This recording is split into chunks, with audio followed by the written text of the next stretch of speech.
اور لوگ ان کے زمانے میں بھی اس جیسے ادب کو بہتر سمجھتے ہیں. وَيَتَذَوَّقُونَهُ اور اس کا لطف لیتے ہیں. تذوق اس کا لطف لیتے ہیں. لوگ بھی ان کے زمانے میں اس جیسے ادب کو مستحب سمجھتے ہیں, مستحسن سمجھتے ہیں. وَيَتَذَوَّقُونَهُ اور اس کا لطف لیتے ہیں. وَيَتَأَثَّرُونَ بِهِ اور اس سے متاثر ہوتے ہیں, اس سے متاثر ہوتے ہیں. وَأَكْبَرُ قِسْمٍ أَدَبِيٍّ يَرُوجُ فِي تِلْكَ الْعُصُورِ وَقِسْمُ الشِّعْرِ اور اکبر قسم بڑی ادبی صنف یروج فی تلک العصور جو ان زمانوں میں رائج ہوتی ہے, عام ہوتی ہے. بڑی ادبی صنف جو ان زمانوں میں رائج ہوتی ہے وہ شاعری کی قسم ہے, شاعری کی صنف ہے جہاں الفاظ اور جہاں عبارتیں اور تعبیرات کی بڑی اہمیت ہوتی ہے اور اسی طرح کی تعبیرات لائی جاتی ہے جس سے بات باوزن ہو. واکبر قسم ادبی اور سب سے بڑی قسم ادبی قسم یروج فی تلک العصور جو ان صدیوں ان زمانوں میں رائج ہوتی ہے وہ قسم الشعر وہ شاعری کی قسم ہے. ادب تو دونوں ہیں, شاعری بھی ہے اور نثر بھی ہے. تو شاعری کا پہلو ادب الالفاظ میں زیادہ نمایاں ہوتا ہے. فإنما يكثر مقداره ويعظم تأثيره على النفوس والقلوب. فإنما يكثر مقداره تو اس کی مقدار بھی زیادہ ہوتی ہے, شاعری کی مقدار زیادہ ہوتی ہے اور اس کی اثر, اس کی تاثیر بھی بڑی ہوتی ہے. اس کی تاثیر بھی دو چند ہوتی ہے, دلوں پر اور نفوس پر. نفوس اور دلوں پر اس کی تاثیر بھی, روح پر اس کی تاثیر بھی بہت دو چند ہوتی ہے. عظمہ بڑھنا, دو چند ہونا, عظیم ہونا, کیونکہ اس کی مقدار زیادہ ہوتی ہے, یکسر مقدار ہو, اور اس کی تاثیر عظیم ہوتی ہے دلوں پر اور روحوں پر. اما النثر فیکون بسیطا ناشیا لم يدخل في المرحلة الفنية بعد. جہاں تک نثر کی بات ہے تو وہ سادی ہوتی ہے, بسیطاً سادی, بالکل سادے انداز کی. جہاں تک نثر کی بات ہے تو وہ سادی ہوتی ہے, ناشئاً اور وہ ابتدائی ہوتی ہے, ابتدائی ہوتی ہے. لم يدخل في المرحلة الفنية بعد وہ ابھی بعد سے ترجمہ کریں گے, ابھی وہ فنی مرحلے میں داخل نہیں ہوتی ہے, کیونکہ نثر پر وہاں توجہ نہیں ہے, صرف اچھی اچھی عبارتوں پر توجہ ہے, نغماتی چیزوں پر توجہ ہے. تو ہی کہہ رہے ہیں کہ نثر ایسے زمانے میں جہاں الفاظ ہی کو سب کچھ سمجھا جا رہا ہو تو نثر بہت سادی, بہت ابتدائی ہوتی ہے اور ابھی فنی مرحلے میں داخل نہیں ہوئی ہوتی ہے. فنی مرحلے جس میں شعور کو بیدار کیا جا سکے, جس میں احساس کو زندہ کیا جا سکے, وہ فنی مرحلہ ہے. لم يدخل في المرحلة الفنية بعد وہ ابھی, بعد سے ترجمہ کریں گے, ابھی فنی مرحلے میں داخل نہیں ہوتی ہے. ولا يكون مقبولا منه اور وہ مقبول بھی نہیں ہوتی ہے, ولا اور اس کا کوئی حصہ مقبول نہیں ہوتا ہے, الا ما يشابه الادب الشعري مگر جو مشابہ ہوتا ہے شعری ادب کے, اور اس کا کوئی حصہ مقبول نہیں ہوتا ہے مگر جو مشابہ ہوتا ہے شعری ادب کے, فی جمال الایقاء حسن تاثیر میں, جمال الایقاء حسن تاثیر میں, اور اس کا کوئی حصہ مقبول نہیں ہوتا ہے اور وہ فنی مرحلے میں داخل نہیں ہوتی ہے اور اس کا کوئی حصہ مقبول نہیں ہوتا ہے, الا ما یشابہ الادب الشعری مگر جو شعری ادب کے زیادہ مشابہ ہوتا ہے, فی جمال الایقاء حسن تاثیر میں. حسن جمال کے معنی ہوتے ہیں حسن کے, ایقاء معنی ہوتا ہے تاثیر, حسن تاثیر میں. وقوت النبرات الصوتیہ اور الفاظ کے زیر و بم کی طاقت میں, الفاظ کے زیر و بم کی طاقت میں. وقوت النبرات الصوتیتی الفاظ کے زیر و بم, نبرات کہتے ہیں الفاظ کو تار چڑھاؤ. میں نے بتایا تھا کہ نبرن ہوتا ہے الفاظ کو بلند کرنا. ممبر, مسجد کا ممبر جو ہوتا ہے اس کو اسی سے ممبر کہتے ہیں, کیونکہ وہاں آواز جب اونچائی پہ ہوتا ہے تو انسان اس کی آواز بلند ہوتی ہے, آواز بلند کرنے کی جگہ, آواز بلند کرنے کی جگہ. قوت النبرات الصوتیہ تو آواز کے زیر و بم کی طاقت میں, آواز کے زیر و بم کی طاقت میں. تو نثر کا وہی حصہ مقبول ہوتا ہے جو شعری ادب کے مشابہ ہو، اس نے تاثیر میں وقوت النبرات الصوتیہ اور الفاظ کے زیر و بم کی طاقت میں، الفاظ کے اتار چڑھاؤ کی طاقت میں، مثل الخطابتی والاسجاعی والعبارت المؤثرۃ الادائی، جیسے تقریری صفت ہے، جیسے تقریر ہے خطابت، والاسجاعی اور مسجع عبارتیں ہیں، مسجع ایسی عبارتیں جو مسجع لکھی جاتی ہیں، یعنی دو عبارتیں ایک وزن پہ لکھی جائیں، دو عبارتیں ایک وزن پہ لکھی جائیں، نغمے والی دو جملے ایک وزن پہ لکھے جائیں، جیسے مقامہ کا اسلوب ہے اسی طرح کی، مثل الخطابتی، مگر خطابت مؤثر ہوتی ہے کیونکہ اس میں الفاظ آتے ہیں، جملے آتے ہیں، بار بار دہرائے جاتے ہیں۔ خطابت کی ایک اہم صفت یہ ہے کہ اس میں تکرار ہوتا ہے، اس میں تکرار کا پہلو ہوتا ہے، اور ایک بات کو مختلف انداز میں انسان سمجھانے کی کوشش کرتا ہے، تو اس وجہ سے اس کی تاثیر بڑھتی ہوتی ہے خطابت میں، جیسے خطابت ہے۔ والاشجاع اور مسجع عبارتیں ہیں، مسجع مقفع عبارتیں ہیں، والعبارات المؤثرۃ الادائی اور مؤثر ادائیگی والی عبارتیں، مؤثر ادائیگی والی عبارتیں ہیں۔ وادوار هذا النوع من الادب في تاریخ الادب العربی هي العصور الجاہلیۃ وصدر الاسلام۔ تو ادوار هذا النوع، اب یہ کہہ رہے ہیں کہ نثر میں وہ حصے یا وہ قسمیں جہاں نغماتی صفت پائی جاتی ہے یا الفاظ کا زیر و بم پایا جاتا ہے، وہ اسلام کے ابتدائی زمانے کی نثر ہے، جہاں اسجع کی ایک مقدار تھی اور کاہنوں کے ذریعے سے وہ عبارتیں وجود میں آتی تھی۔ وہ ادوار هذا النوع من الادب، ادب کی اس قسم کا زمانہ، ادب کی اس قسم کا زمانہ فی تاریخ الادب العربی، ادب عربی کی تاریخ میں، ادب کی اس قسم کے زمانے ادب عربی کی تاریخ میں یہ العصور الجاہلیہ، یہ جاہلی زمانے ہیں، دور کی جمع ادوار زمانے کی، مراحل یا کہہ سکتے ہیں مراحل زمانہ، ادوار هذا النوع من الادب، ادب کی اس قسم کے ادوار تاریخ ادب عربی میں العصور الجاہلیہ، وہ زمانے جاہلیت ہے، وصدر الاسلام اور اسلام کا آغاز اسلام اور زمانے جاہلیت ہے۔ فقد كان الشعر في هذه الازمنة ساخرا بصورة فنية خلابة وبنماذج قوية مؤثرة من البيان الساحر،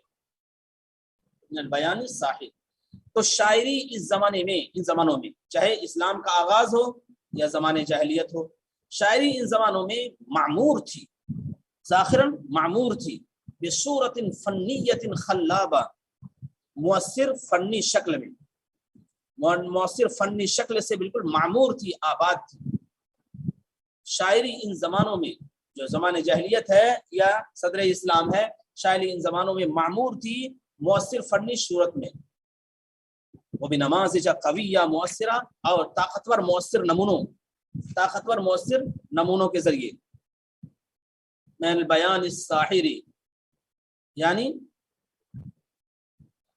ساحر، من البیان الساحر، ساحرانہ اظہار خیال کے، ساحرانہ جادو بیانی یا ساحرانہ اظہار خیال کی مؤثر اور طاقتور نمونوں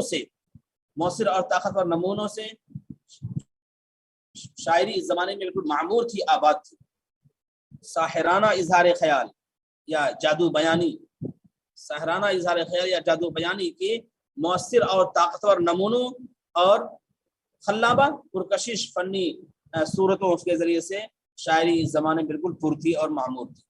فقد كان الشعر في هذه الازمنة، شاعری ان زمانوں میں ذاخرا بالکل معمور تھی، بصورت فنیت خلابہ، ایسی صورتوں کے ذریعے جو فنی ہوتی ہیں اور مؤثر ہوتی ہیں، خلابہ مؤثر ہوتی ہیں، وبنماذج قویۃ مؤثرہ، اور بہت طاقتور اور مؤثر نمونوں کے ذریعے، من البیان الساحری، ساحرانہ اظہار خیال کے یا جادو بیانی اور ساحرانہ اظہار خیال کے۔ وقد جاء فی الاثر الشریف، اور حدیث شریف میں آیا بھی ہے، ان من البیان لسحرا، کہ بیان میں، اظہار خیال میں ساحرانہ کیفیت ہوتی ہے، جادو بیانی ہوتی ہے.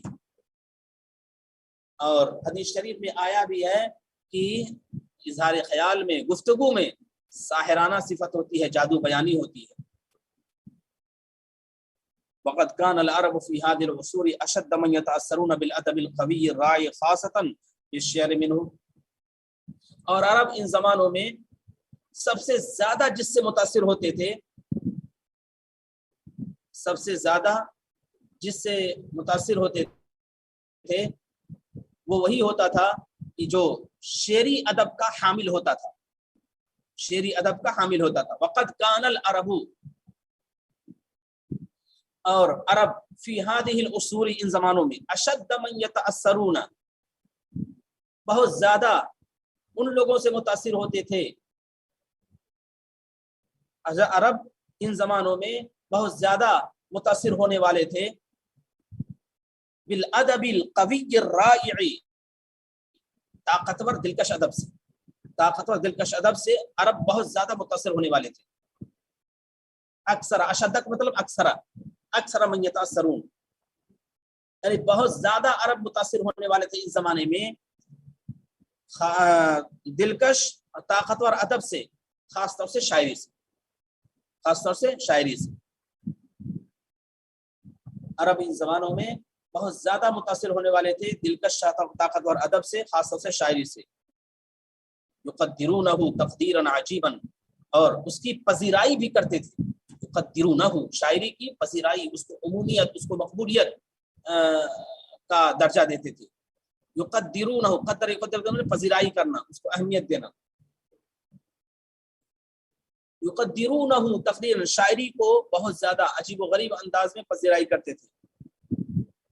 عرب ان زمانوں میں بہت زیادہ متاثر ہوتے تھے دلکش طاقتور ادب سے، خاص طور سے شاعری سے. یقدرونہ تقدیرا عجیبا، اس کی وہ بہت زیادہ پذیرائی کرتے تھے، اس کو پذیرائی کرنا، بہت زیادہ اہمیت دینا.